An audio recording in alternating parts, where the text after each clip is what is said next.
नमस्कार मंडळी. भूतांच्या गोष्टी ऐकायच्या आहेत का? मग चला माझ्यासोबत. कुठे? भूतांच्या जगात.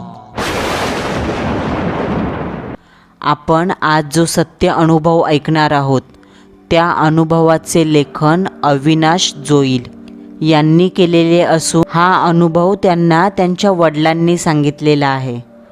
मंडळींनो, आजचा अनुभव ऐकण्याआधी कदाचित तुम्हाला त्याच्यात जास्त भय किंवा थरारकता जाणवणार नाही, परंतु या घटनेमागचा संदेश मात्र घ्यायला विसरू नका. सिंधुदुर्ग जिल्ह्यातील कणकवलीपासून काही किलोमीटर अंतरावर वसलेल्या खुडी या गावातील गोष्ट तशी फार जुनी आहे. माझ्या वडिलांनी मला सांगितली, जी मी तुम्हाला सांगतोय. ही गोष्ट साधारण 70च्या दशकातील. देशमुख कुटुंबाचा वाडा खुडी गावापासून थोडा दूर होता. दूरच का, जवळजवळ जंगलातच होता असं म्हणा. आजूबाजूला वस्तीही नव्हती. गावापासून वाडा दूर असल्याने गावकरी सहसा वाड्याजवळ फिरकत नसे. वाड्यामध्ये मोहन देशमुख, त्यांची पत्नी सुरेखा आणि मोहनची आई पार्वतीबाई राहायच्या. मोहनच्या वडिलांचा म्हणजे दादासाहेब देशमुख यांचा काही वर्षापूर्वी रहस्यमयी मृत्यू झाला होता. गावामधील लोक दादासाहेबांना जरा घाबरून असत, कारण दादासाहेब देवस्की करायचे. देवस्की म्हणजे कोकणात काळ्या जादू करणाऱ्याला देवस्की म्हणतात. परंतु मोहन हा दादासाहेबांच्या स्वभावाच्या विरुद्ध होता. त्याला काळी विद्या आणि भूतप्रेत यावर विश्वास नव्हता. दादासाहेबांच्या मृत्यूनंतर मोहनने त्यांची शेती आणि आंब्याचा व्यवसाय उत्तमरित्या पाहिला. शिवाय त्यासोबत तो राज्य सरकारच्या परीक्षेची तयारी करू लागला. महिन्यानंतर महिने असेच गेले. त्या काळात टेलिफोन किंवा मोबाईल यांचा आविष्कार झाला नव्हता. जो काही संपर्क होत असे तो पत्रामधून. असंच एके दिवशी मोहनला पत्र आलं. त्याला नोकरी मिळाली होती. राज्य सरकारच्या परीक्षेत तो उत्तीर्ण झाला आणि त्याला मुंबईमधील एका कचेरीत नोकरीची संधी मिळाली.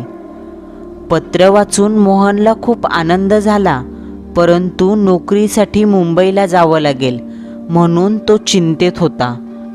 पत्नी आणि आई यांना असं एकटं सोडून तो जाऊ शकत नव्हता. शिवाय शेती आणि व्यवसाय होताच. मोहनचे त्याच्या आई आणि पत्नीवर जीवापाड प्रेम होते. त्या दोघी देखील त्याच्यावर जीव ओवाळून टाकत असे. दोघींना आपली व्यथा कशी सांगावी हे मोहनला समजत नव्हतं. शेवटी मोहनने त्यांना सांगायचं ठरवलं आणि ती बातमी ऐकून त्या दोघींनाही खूप आनंद झाला, कारण त्यांनी मोहनचे कष्ट पाहिले होते. त्यांना आता मोहनच्या स्वप्नांच्या आड यायचं नव्हतं, म्हणून त्यांनीच मोहनला मुंबईला जाण्यासाठी प्रवृत्त केलं आणि मोहन मुंबईला निघाला. मोहन जायला तयार झाला, परंतु त्याला काळजी होती त्याच्या आईची, कारण तिला हृदयाचा आजार होता. त्याने जाण्याअगोदर गावातील काही निवडक लोकांना घरावर लक्ष ठेवायला सांगितलं. सामानाची बांधाबांध केली आणि तो मुंबईला निघाला. मुंबईमध्ये आल्यावर मोहन रोजच्या कामामध्ये व्यस्त झाला, परंतु तो न विसरता गावी पत्र पाठवत असे आणि त्या दोघी देखील चातकाप्रमाणे त्याच्या पत्राची वाट पाहत. मोहनला त्यांची ख्याली खुशाली समजल्यावर तो समाधानाने काम करत असे. असेच महिने लोटले आणि अचानक मोहनची पत्नी सुरेखा आजारी पडली. आधेमध्ये साधारण सर्दी खोकला आहे म्हणून सुरेखा आणि पार्वतीबाई या दोघींनीही त्याच्याकडे दुर्लक्ष केलं. परंतु दिवसागणिक प्रकृती खालावत गेली. वैद्य आणि डॉक्टर यांचा गुण येईना. पण पार्वतीबाईंनी मोहनला यातलं काहीच कळवलं नाही, उगाच तो काळजी करत बसेल म्हणून. इकडे एव्हाना सुरेखाची प्रकृती खूप खालावली. तिला नीट चालता येईना आणि यातच एक दिवस चालताना पाय अडकून सुरेखा पडली आणि तिच्या डोक्याला मार लागला आणि त्यातच तिचा मृत्यू झाला. पार्वतीबाई हा धक्का पचवू शकल्या नाही. हृदयाच्या रुग्ण असल्याने त्यांनाही हृदयविकाराचा तीव्र झटका आला आणि त्यातच त्यांचाही अंत झाला. दोघीही घरामध्ये मृत अवस्थेत पडलेल्या होत्या. आठवडा उलटून गेला तरीसुद्धा कोणालाही कल्पना नाही, कारण त्यांचा वाडा हा गावापासून बराच लांब होता. त्यामुळे तिथे सहसा कोणी फिरकत नसे. एक दिवस गावातील एक व्यक्ती लाकडांचा भारा आणण्यासाठी जंगलात गेला, परंतु एवढे दिवस देशमुखांच्या घरातील कोणतीही व्यक्ती गावाजवळ फिरकली नाही. म्हणून विचारपूस करण्यासाठी तो वाड्यावर गेला आणि पाहिले तर काय, त्याच्या पायाखालची जमीनच सरकली. अरे ह्या काय झाला, गावाक सगळ्यांका सांगूक व्हया. तसाच तो गावात धावत गेला आणि आरडाओरडा करून गावातील सगळ्यांना त्यांनी जमा केले. तो खूप घाबरलेला होता. गावातील एका म्हाताऱ्याने त्याला विचारले देखील, काय रे पक्या, शिरा पडो तुका, कशाक आरडतस? पक्याने थरथरत त्यांना पाहिलेला प्रकार सांगितला. गावातले सगळीच जण घाबरली आणि वाड्याच्या दिशेने निघाली. गावातील लोक वाड्याजवळ आली तेव्हा सगळीकडे दुर्गंध पसरलेला होता. गावकरी हे पाहून घाबरले. गावात भीतीचे वातावरण निर्माण झाले. गावातील ज्येष्ठ मंडळींनी चर्चा करून ठरवलं, या मृतदेहाचे अंत्यसंस्कार आता आपल्यालाच करावे लागतील, कारण हे मृतदेह जास्त वेळ ठेवू शकत नव्हते. त्यातून दुर्गंध येऊ लागला होता आणि मोहन मुंबईत अडकल्याने त्याला लगेच कळवून बोलवणं शक्य नव्हतं. गावकऱ्यांनी अंत्यसंस्कार उरकले आणि त्याला तार करून कळवले. तार मिळताच मोहनला धक्का बसला.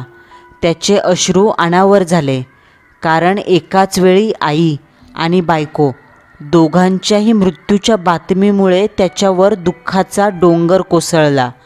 तो लगबगीने गावी निघाला. गावी पोहोचायला त्याला रात्र झाली. अंधाऱ्या जंगलातून तो वाड्याच्या दिशेने निघाला.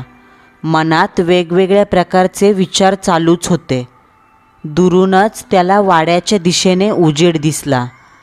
वाड्यात पोहोचून पाहिलं तर काय, समोर आई आणि बायको.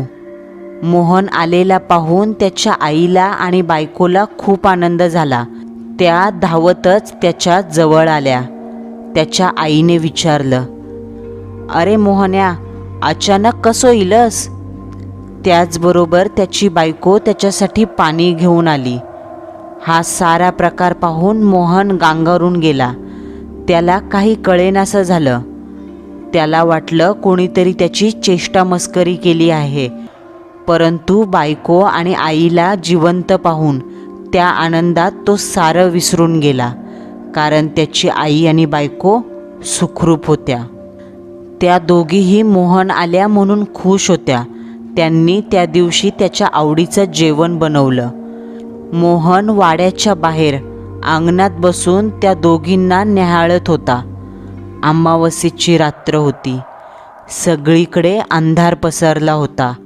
रातकिड्यांचा कीर असा आवाज आणि थंड वारा.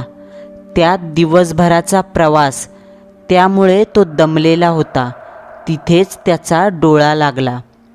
त्याच्या आईने त्याच्या डोक्यावरून हात फिरवला तेव्हा त्याला जाग आली.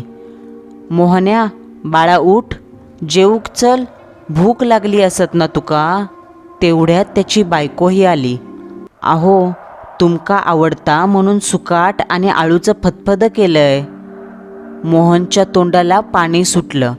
ते तिघेही एकत्र जेवायला बसले. जेवण झाल्यावर तिघेही गप्पा मारत बसले. मोहनला झोप आली, म्हणून त्याने सुरेखाला दिवे बंद करायला सांगितले. त्यावेळी वीज नव्हती, त्यामुळे लोक रॉकेलचा दिवा वापरत असे. तेव्हा सुरेखाने हात लांब करून दिवा विझवला आणि हे मोहनने पाहिलं. त्याला डबडबून घाम फुटला. तो आता खूप घाबरला, पण त्याने त्या दोघींनाही तो घाबरला असल्याची जाणीव करून न देता तिथून बाहेर पडला. आये, खूप जास्त जेवूक दिलंस, जरा बाहेर चालून येतंय. होय रे बाळा, लवकर ये. मोहन शतपावली करायला सांगून निघाला.